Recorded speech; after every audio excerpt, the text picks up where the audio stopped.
welcome to Music with Miss Elise at OrleansDay.com. Today I wanted to talk about how to learn a piece of music if you are a beginner. There are a lot of different types of beginners.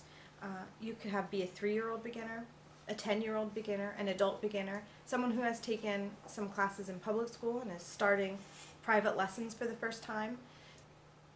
This episode is specifically for a student that is struggling with reading music and is probably just a little bit older, maybe at least 6 or 7. Today's piece we will be working on is All the Pretty Little Horses. Well, there are 2 things I ask a student to do before they even try playing it. First, I want them to listen to it. And then the second thing is we discuss the form of the piece. If you have questions about form, please reference my video which discusses form and introduces you to how to figure out the form of your own piece. So we've listened to the piece, we figured out the form of the piece. Now we're going to take it one section at a time and learn it. So we will look at section A, which is the first 4 measures. Just so that you know, if a child or you are struggling with the 4 measures, you can break it down into those mini phrases we figured out and do just 2 measures at a time. But we're going to do 4 measures because I think you can handle it. So step 1 is to clap and say the rhythm using tas and TTs. Ta, ta, ta, ta, ta, ta, tom, ti, ti, ti, ti, ti, ta, ta. We do each step multiple times, but in order to give the student control, I give them a die, and they roll the die, and that tells us how many times we have to do each section that day. And then step 2 is actually optional. You would clap and count. Some students need this step and other students don't. So this is how it would sound.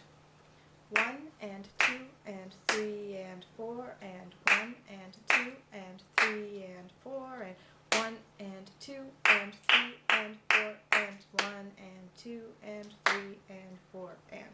Now if the student is really struggling with the rhythm, the next step would actually be to play the rhythm on an open string while you say it, or play it on an open string while you count. I rarely do those unless the student is really struggling with the rhythm. So the next step would be to sing with letter names. Now in this piece we have a B flat. To sing it properly we actually call it Bess, so that you understand when I sing Bess, it's B flat. It's just hard to sing B flat really fast. D, A, A, G, F, G, C, Bass, A, G, F, E, D, D. So the next step, and the last step before playing it, is to sing it on finger numbers. This can confuse some students, but it's really important to get all of the letter names, the fingers, the strings. It sort of brings it all together.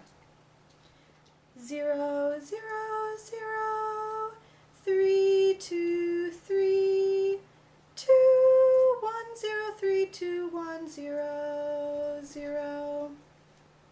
The only problem with singing finger numbers is, for instance, in the 1 measure you have a low first finger, but you can't really sing low 1, so you just have to make sure that you understand the difference between low ones and regular ones in the piece.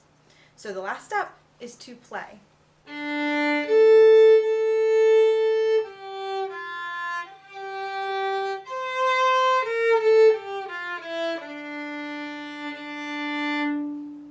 So now we have learned the first section of All the Pretty Little Horses.